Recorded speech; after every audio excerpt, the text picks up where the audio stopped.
కాబట్టి మేము ఆ రోజు 25 నాడు జరిగే కార్యక్రమాన్ని పర్యవేక్షించడానికి తెలంగాణ జాగృతి తరఫున ఒక 21 కమిటీలను వేయడం జరిగిందండి. ప్రతి కమిటీలో దాదాపు 30 మంది మనకు సభ్యులు ఉంటారు. ఆ తర్వాత వాలంటీర్ల సంఖ్య దాదాపు ఒక 500 మందితో వాలంటీర్స్ ఉంటారు. ట్రాఫిక్కి కానీ పోలీస్ వాళ్ళకి కానీ వచ్చేటటువంటి అన్ని జిల్లాల నుంచి తరలి వచ్చేటటువంటి వెహికల్స్కి ఇబ్బంది కాకుండా ఈ కమిటీస్ విత్ ఫోన్ నంబర్స్ మేము మా సోషల్ మీడియాలో పెట్టడం జరుగుతుంది. సో ప్రెస్ మిత్రులందరి పక్షాన ప్రజలకు కూడా తెలియజేస్తూ ఉన్నాను. పొద్దున మనకు 10కే ముహూర్తం ఉంది కాబట్టి తొందరగా తరలి రావాలి. వచ్చేటటువంటి వారందరూ కూడా పార్కింగ్ ఏర్పాట్లన్నీ కూడా చేస్తూ ఉన్నారు.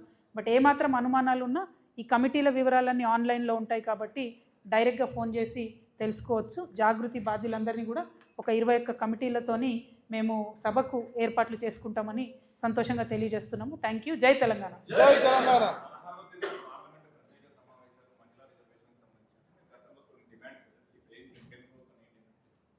ప్రధానంగా ఒకటండి, మహిళా బిల్లు మీద పాత సెన్సెస్ని ఇప్పుడు అప్లై చేయడం అన్నది చాలా అన్యాయం. ఆల్రెడీ దీనివల్ల మొన్న జరిగిన పార్లమెంట్ ఎన్నికల్లో మహిళలకు అవకాశాలు పోయినాయి.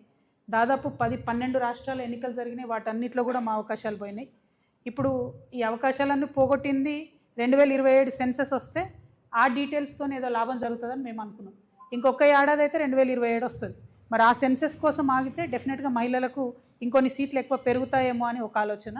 రెండవది, ఈ సెన్సెస్లో కులగణన చేస్తామన్నారు కాబట్టి బీసీ బిడ్డలు ఎంతమంది ఉన్నారో లెక్క పెడతారు కాబట్టి బీసీ ఆడబిడ్డలకు రిజర్వేషన్ వస్తుందేమో అని మేమందరం కూడా ఆశపడ్డాం. కానీ ఆ 2027 సెన్సెస్ వరకు ఆగకపోవడం వెనుక భారతీయ జనతా పార్టీ మరొకసారి వాళ్ళు బీసీ వ్యతిరేకులు అని చెప్పి వాళ్ళంతటా వాళ్ళే నిరూపించుకుంటా ఉన్నారు. దయచేసి బీసీ బిడ్డలు ఆడబిడ్డలు వేచి చూడొద్దు. చాలా బలంగా మనం కోరాల్సిన అవసరం ఉంది. అర్జెంట్ ఏం లేదు మనకు ఇప్పుడు సీట్ల కోసం. ఎందుకంటే మధ్యలో ఇంకొక 5-6 రాష్ట్రాల ఎన్నికలే ఉన్నాయి. 2027 తర్వాత చేస్తే సీట్స్ పెరుగుతాయి. బీసీ రిజర్వేషన్ కోసం కూడా ఫైట్ చేసే అవకాశం ఉంటుంది కాబట్టి దానికోసం వేచి చూడాలన్నది మా ఆలోచన. బట్ 16, 17, 18 మేము కూడా డ్రాఫ్ట్ బిల్ వచ్చిన తర్వాత స్టడీ చేస్తాం. అవకాశం ఉంటే ఢిల్లీకి కూడా వెళ్దాం అనేటటువంటి ఆలోచనలో ఉన్నాం.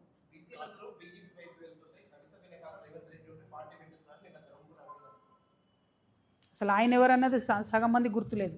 మా నిజామాబాద్ వాళ్ళకే గుర్తులేదు ఆయన ఎవరన్నది. ఆయన గురించి నేను మాట్లాడేందుకే. ఆయన ఏం మాట్లాడతాడో ఆయనకే అర్థం కాదు. పొద్దున ఏం మాట్లాడతాడో రాత్రి ఏం మాట్లాడతారో ఒక రోజు ఒక మాట, ఇంకో రోజు ఇంకో మాట. అట్లాంటి వాళ్ళ గురించి మాట్లాడి నేను టైం వేస్ట్ చేయదలుచుకోలేదు. తెలంగాణ ఆడబిడ్డలు స్వయం ప్రతిపత్తి కలిగినటువంటి వాళ్ళు, స్వతంత్రంగా ఆలోచించుకునేటటువంటి శక్తి ఉన్నవాళ్ళు. నేను తెలంగాణ ఉద్యమంలో రాటుదేలి ప్రజల మధ్యలో ఉండి ప్రజల మధ్యలో బతికి ప్రజల కోసం పనిచేయడానికి వస్తున్నటువంటి ఒక ఆడబిడ్డను. నన్ను పట్టుకొని ఎవరో మద్దతు ఇస్తే మీరు బతుకుంటారు, ఎవరో మద్దతు ఇస్తే మీరు ఉంటారంటే కేవలం ఆయన పురుష అహంకారం కనబడుతుంది తప్పితే ఇంకొకటి కాదు. ఇటువంటి మాటలు అరవింద్ గారు ఇంకోసారి మాట్లాడితే మంచిగా ఉంటుందని కూడా తెలియజేస్తాను. Thank you. జై తెలంగాణ. ఏమో నేను చెప్పిన కదా, ఆయనకు తలకాయనే లేదు. ఆయన గురించి ఎందుకు మనకు డిస్కషన్, వేస్ట్ ముచ్చట. ఆయనకు అరవింద్ అనేట ఆయనకు తలకాయ లేదు, ఉన్నా పని చేయదు, వేస్ట్.